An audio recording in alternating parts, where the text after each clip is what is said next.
Alright, so today's going to be a bit different. This is not a video that most of you are going to be here for, but it's a video that I think is going to be helpful to a decent number of people, so I thought it was worth doing.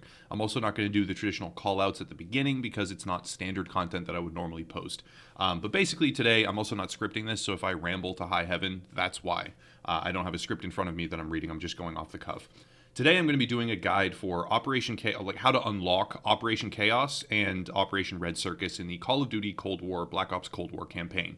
The reason for this is because they're actually hidden behind little puzzles, and they seem pretty straightforward once you know them, and there's kind of a generic formula to them, but they're procedurally generated, and you can't just look up like an individual guide for the code that you need to unlock the different operations. You actually have to go through and solve it yourself, and once you know the tricks, once you know exactly how to do it, it's fairly simple, but up until then, it can be kind of confusing for some people. Step one is gathering all the evidence. Now, there's going to be 3 pieces of evidence for each one, Operation Chaos and Operation Red Circus, and they're scattered throughout the other missions. It should be pretty straightforward. Just look around, fairly extensively. Anytime you're at desks or anytime you're in kind of an enemy location, it should be fairly obvious to find, except for 2 of them, I believe, which have to do with when you can either kill or capture certain people that you're chasing. One happens early on, the other one not so much. It's later in the campaign. It's pretty short, though. It's only like 4, maybe 5 hours long. And these 2 missions actually account for a decent chunk of that, so a lot of people are going to want to unlock them. But the 2 that I got hung up on, and you can replay the missions as many times as you want to find all of the evidence, the 2 that I got hung up on were the ones where instead of killing them, I was supposed to capture them, and that would give me some of the evidence that I need to unlock these missions. But once you have all 3 of each piece, all 3 pieces of each mission, there's an audio tape, a floppy disk, a newspaper clipping, there's also like a codex thing, then there's down here, there's going to be a watch, there's a tape, and then some kind of book. Once you have all of those, you can start to solve the different puzzles and unlock the missions. Here's the important part. Once you have all the evidence, all of these different things are going to be, I believe, procedurally generated. Now, I could be wrong about this. It seems like there's a fairly specific formula here, and I did ask my live stream chat, and it seemed like everything was checking out. So if I'm wrong, I'll immediately take the video down, but I'm fairly certain that I'm not wrong. All you do is examine the evidence, and for Operation Red Circus, that's this one at the bottom here, select Operation Red Circus, go to Examine Evidence, and there's basically 3 different characters that you're going to have to investigate. And you're going to have to pick which characters you're investigating from this list. Now, it's not going to be the same as what you see on my screen. It's going to be different. And there's a variety of different things that you need to do in order to figure out which ones are which. So the first thing is go one by one through all 3 pieces of evidence. So if I start with the watch here, you'll see that there's the bearded lady, the strongman, and the juggler. There's 3 different people that you need to figure out. Each of these has a date attached to them. The bearded lady says 10/23/80. The strongman is Rome, Italy, 01/09/81. The first one was Cambridge, England. The juggler is Paris, France, 01/21/81. So start with the first one, whatever it may be, the bearded lady for me, and I say, okay, Cambridge, England on 10/23/80. And all you're going to do is go back to the character screen and go through all of them and kind of mentally mark off which ones have that date in their details. So this guy right here, Cambridge, England, 10/23/80. That's there. So he's a suspect. He could be a suspect. Cambridge, England for Leslie Sinclair, 10/23/80. So she also could be a suspect for the bearded lady. These 2 are valid. The next ones, I don't see it there, don't see it there, don't see it there, don't see it there, don't see it there, don't see it there. So there's only 2 suspects that you have for the bearded lady. So all you have to do now is cross-reference through the next pieces of evidence. So for the cassette tape, we can see the last report from Bearded Lady indicates a vote in Parliament is happening soon. He believes he has enough influence to convince others to side with him. So the only thing we can gather from that is that it's a he, right? That clearly says he believes he has enough influence. So that means, if we cross-reference against the suspects, we can see that there's only one that was in Cambridge, England on 10/23/80. Therefore, this must be the Bearded Lady, right? So, and then just to really thoroughly check, we can examine evidence and do the third piece. You always want to do this. Bearded lady paid $15,000, Barcelona, Spain, 01/09/80. So we need to find 01/09/80 in the review suspects list.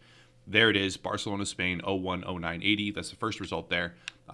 Anybody else have that? She has it as well, but then the key piece of evidence was that it's a he, which we gathered from the second piece of evidence.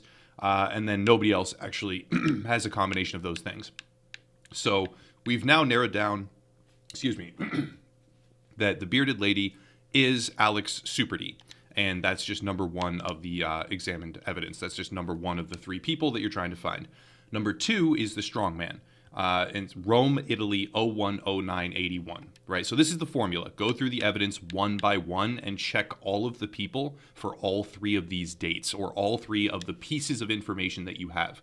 In my case, it's Cambridge, England, or Rome, Italy, or Paris, France. So for strongman, Rome, Italy, 010981. So let's see in the suspect list, 010981, Rome, Italy. I'm not seeing it there, not seeing it there. Not seeing it there, not seeing it there. Rome, Italy, 010981. This also could be a suspect here. She has Rome, Italy on the same day. Rome, Italy, same day. So these are three suspects here. And then the last one doesn't have it. So there's three potential suspects for the strongman. If we go to the next piece of evidence, the tape, we can see strongman is concerned he's being monitored. Suggests KGB run interference for him. Again, 2 times confirming this is a he, which immediately narrows it down to that being the strongman. I'm not sure if yours will be the same, but then just to triple check, we go to the last piece of evidence and we can see that the strongman paid $7,000 in Copenhagen, Denmark on 12/04/80. So 12/04/80 Copenhagen. We can see that he was there, 12/04/80 Copenhagen, Denmark. So was she?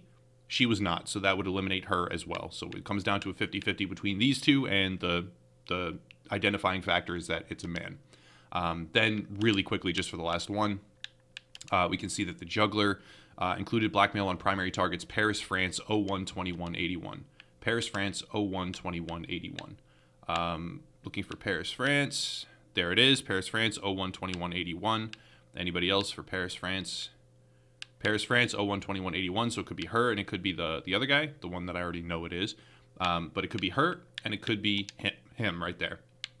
So if we examine evidence, go back, we can see juggler is worried he may lose his next election. So again, this one was like pretty repetitive.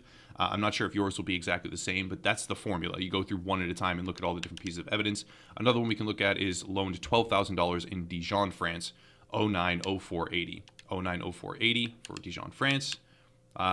There it is, 090480 Dijon, and then the other suspect we had here, she wasn't even there. So this immediately narrows it down to him, even with just 2 pieces of evidence, Harvey Spray.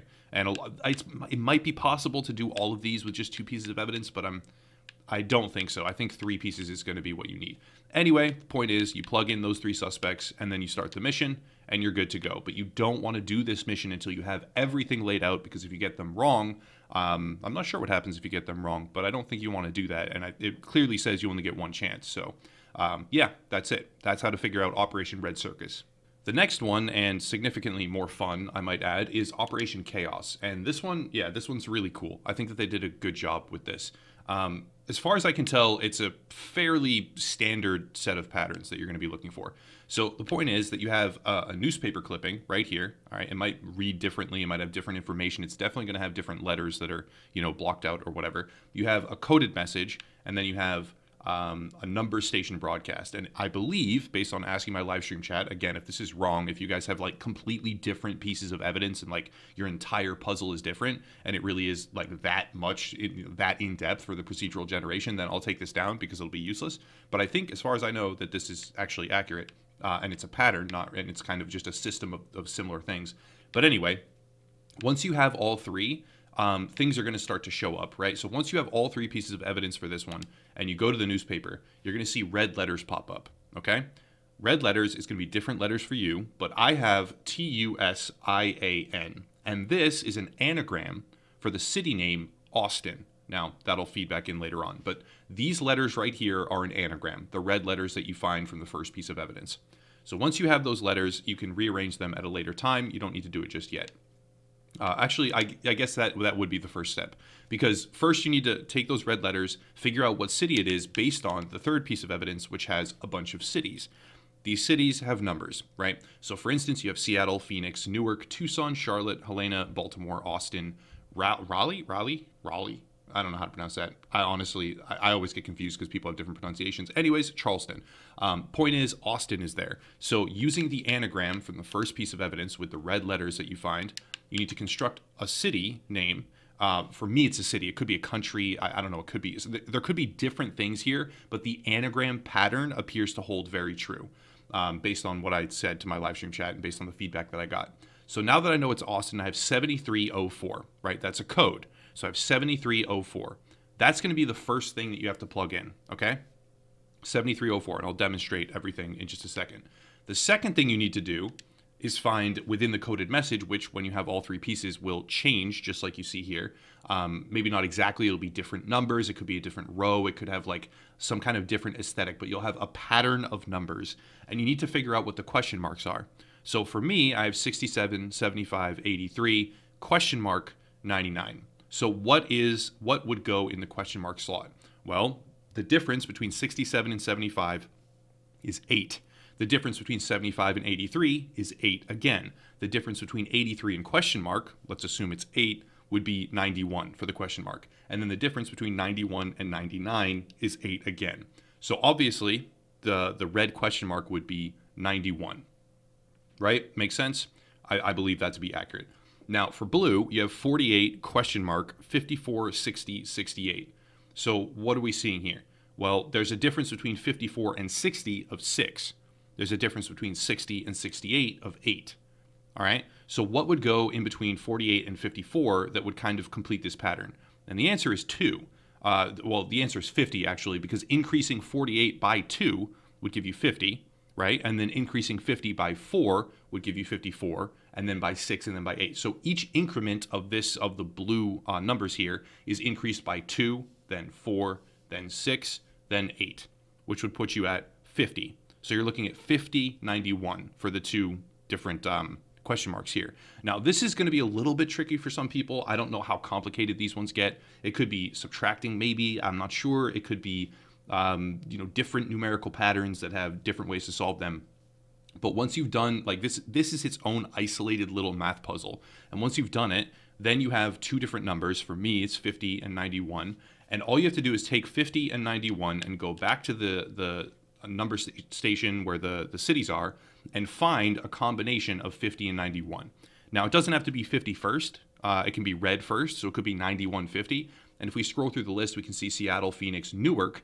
Newark has 9150, right? So the basic chain of events is anagram, find out what city is contained, or not city necessarily, find out what word the anagram constructs that is on this list, right? Once you've done that, you have the code. So the corresponding code that responds from the anagram, that's your code. Then go to your number puzzle, figure out the number puzzle, again plug that in to the audio tape, and you'll have the city, or like the word part of the puzzle. And then what you're going to do is go back in to decrypt floppy disk.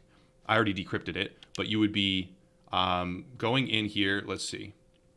Does it let me do it twice? I don't think it does. But you would be plugging in the code first, right? You'd just have like a 5-digit code, plug that in, and then spell out the city name. That's really all you're going to do. And that will allow you to decrypt the floppy disk or get into Operation Chaos, which is the second one. And since there's very few missions in the entire campaign, you're definitely going to want to be playing both of these to get the most out of your experience. It's literally like a fifth of the entire campaign, if you really think about it, between these two missions. But yeah, that's pretty much it. Just to really generally summarize one last time for anyone who might still not be fully grasping it, which I don't think. I was pretty in-depth there. Basically, for Operation Red Circus, again, all you do is go line by line for each individual subject and cross-reference every one piece of intel versus the suspect list for all three of them. That's it. And then up in Operation Chaos, go over here. You're going to examine the evidence. You're going to have an anagram. The anagram plugs in here. Once you figure out what it's spelling, gives you a code. That's the code. Then you have a number puzzle. The number puzzle, again, plugs in here, gives you a name or a word. And then that's the combination that you have to use to unlock your floppy disk, and you're good to go. That'll be it, though. Thank you all for watching. I'm not going to do the general plugs for all the different stuff. There's links down below if you want to support. That's it. Have a nice night.